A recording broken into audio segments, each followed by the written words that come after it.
Hello guys and welcome back to Planet 40k. We're on to another episode where we're rating or hating the Necron units from the new Necrons Codex. This time we're going to be looking at the Ctan shard of the Nightbringer. Now what I'm going to be doing in this video, like we did in the previous video, I'm going to give you my tactics of how I personally use the Nightbringer. We're not really going through every single tactic anymore. We've kind of gotten rid of the whole encyclopedia method. I'm just going to give you my personal tactics, personal way of playing, and give you my rate it or hate it at the end. Now we probably already know where it's going to go in terms of hate it or rate it or hate it, whatever way around that is, but we'll go through the tactics as well, and the datasheet of course. So let's get into the datasheet for the Ctan shard of the Nightbringer. It's got a 6-inch movement, so it is slower than it used to be. It's got toughness 11, which is nice, 4+ armor with a 4+ invulnerable save, which is good. 12 wounds, also nice.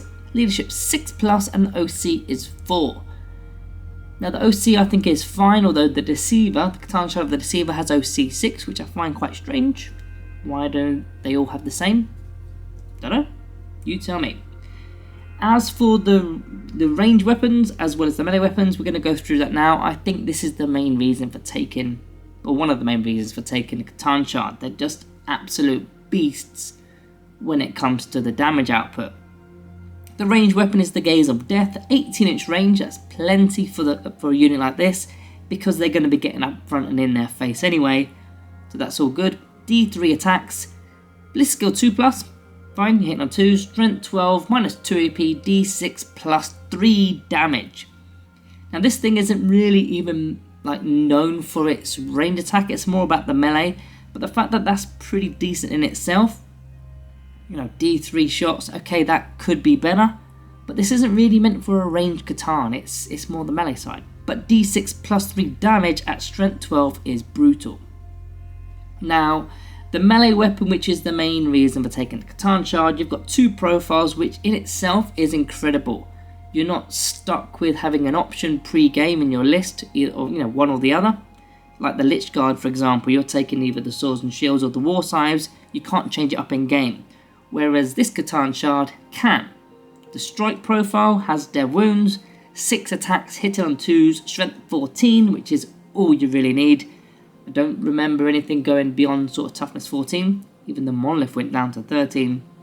So you'd wound a monolith, for example, on a 3+, minus 4 AP, and the damage is now d6 plus 2, which gives it even more reliability when just putting damage on the monsters and vehicles that it should be really going for. Dead wounds on top of that makes it, decent. 6 attacks with that, and you're hitting on 2, so you're going to get roughly 5 on average to go through. Strength 14, you're wounded on 2s if not 3s. If there's an invuln save, okay, fair enough, but if there isn't, you're pretty much putting them on a 6+, or you're probably removing it, to be honest with you. Things that have got a 2+ armor save usually have an invulnerable save, so you're pretty much removing an armor save if they don't have an invuln. And yeah, d6 plus 2, that's a minimum of 3, a maximum of 8 for every single one that goes through. So that strike profile is, that's where it's at for me. But you've also got the sweep profile, which is a bit of a defense mechanism / something that can deal with the standard unit. So why I say defense is if you get tagged by, a group of Gene Stealers perhaps. Maybe it's a group of Orc Boys or, Snagger Boys, whatever they're called nowadays. You've got a defense where you don't have to use your damage d6 plus 2. You can go to your sweep profile, 14 attacks, you're still hit on 2s. Strength 8 means you're wounding on 3s, possibly 2s, depending on the toughness, of course. If the toughness 5, you will be wounded on 3s. AP minus 2 is all you kind of really need, especially for Horde kind of units. And the damage 2 is enough to take out, again, Space Marines, Gene Stealers, Orc Boys and whatnot. It's enough. It's more than enough. So you've got that flexibility in game to change it up from battle round to battle round. If you get tagged by a melee infantry unit, doesn't matter, you can deal with it.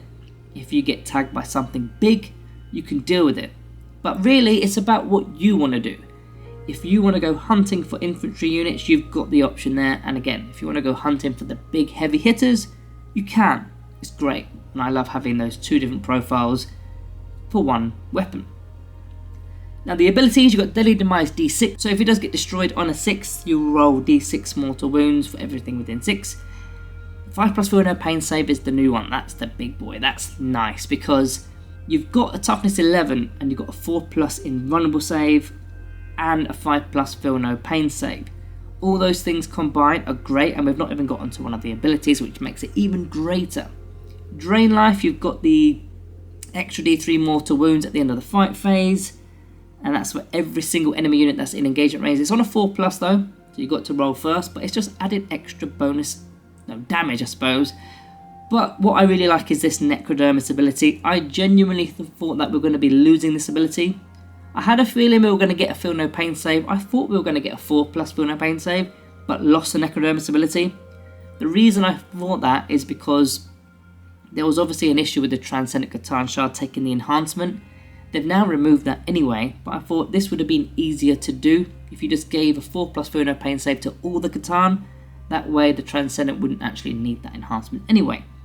But we've been given a 5+ feel no pain save, and we still half damage. So we've got the best of both worlds almost. It's not quite a 4+ feel no pain save, but a 5+ and halving damage is brilliant. Really good when you're adding that to your invuln save and your feel no pain save. It's really good.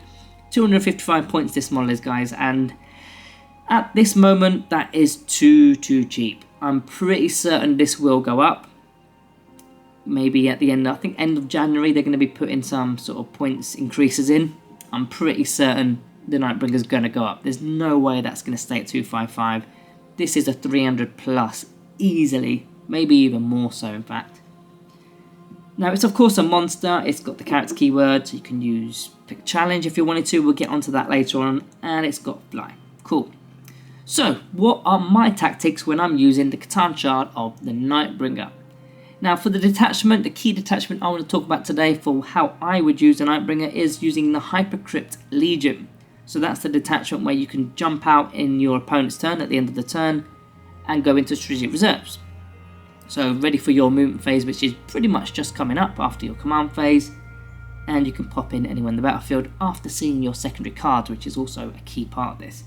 So you're going to hyper phase in. Ideally you're going to do it behind a sort of line of sight blocking terrain feature, because if you do fail your 9-inch charge, if that's what you're trying to do, then you're going to be out in the open.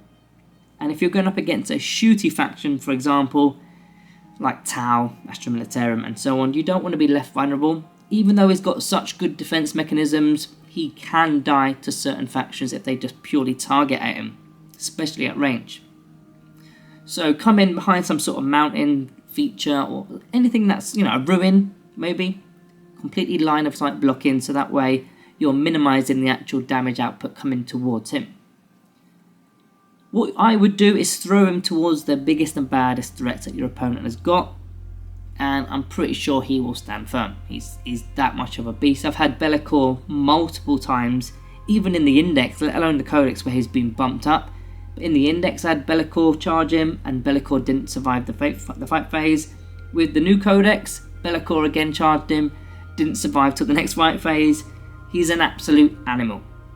And of course those are, I don't know what Be'lakor costs, must cost about sort of the same, maybe 300 points, I don't know, but he can be taking that kind of unit out, and even bigger I suppose, maybe even knights. I don't really come across knights that often, so I haven't actually gone and tried that. But yeah, toughness 11, 12 wounds, 4+ invulnerable save, 5+ feel no pain save, halving damage. That's going to keep him up and running. Most armies and most factions just simply cannot deal with that. Like, for example, I know we did a lot of Tyranids over Christmas, but Tyranids lack in strength, strength 10 and onwards. They've got a lot of strength 9 or less, but this guy's toughness 11. So they're going to really struggle just getting to wound him. Now, of course, you've got things that are weak. You've got weaknesses that we'll go through in a moment anyway. But just getting through that toughness barrier alone when you need him 5s to wound is quite difficult in itself. Now, what I would do is I would support a unit like this with some heavy hitters from the back end. So, for example, your Locust Heavy Destroyers, your Doomsday Arcs, maybe even your Monolith. If you're playing the Hypercrypt Legion, why not? Anything that can take down the Nightbringer, you take it down with your Locust Heavy Destroyers, Doomsday Arcs, Monoliths. Take them down, because they're going to be gunning for the Nightbringer your big shooters aren't really going to be touched because they're going to be completely solely focused on the Ctan. So you can assist him by taking down anything that can take him down, if that makes any sense, so he can get in more safely and just be an absolute wrecking ball. Now, if you're feeling tricksy with this detachment, you've got the Cosmic Precision Stratagem for 1 CP, so you can come in from the battlefield. Well, you don't have to come in from the battlefield edge. It's a bit of a weird stratagem, because even though he doesn't have deep strike, the stratagem allowed you to come in anywhere on the battlefield more than 3 inches away from enemy models. So even though he doesn't have deep strike, he can effectively have deep strike for this turn coming in.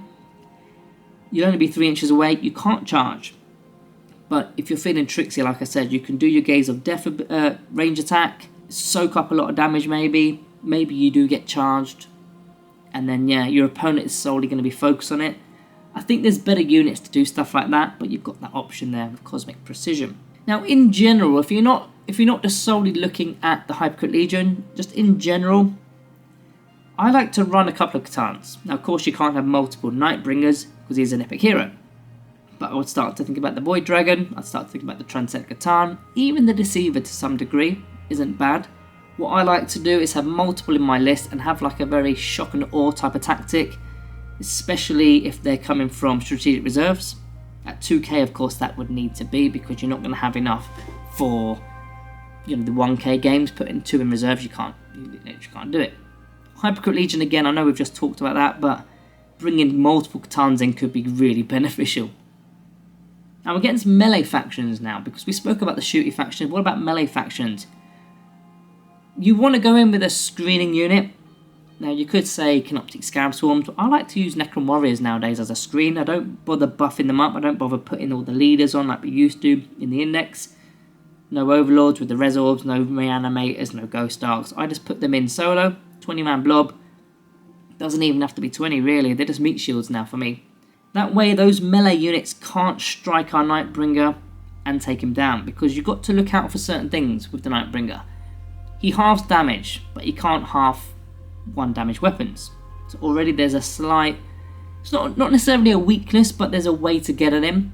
There's another way, which is lethal hits. If an enemy unit has got lethal hits and damage 1, or damage 3 in fact, if you've got odd number damages like 3, 5 and so on, it basically halves but rounds up. So damage 3 will become damage 2 and so on.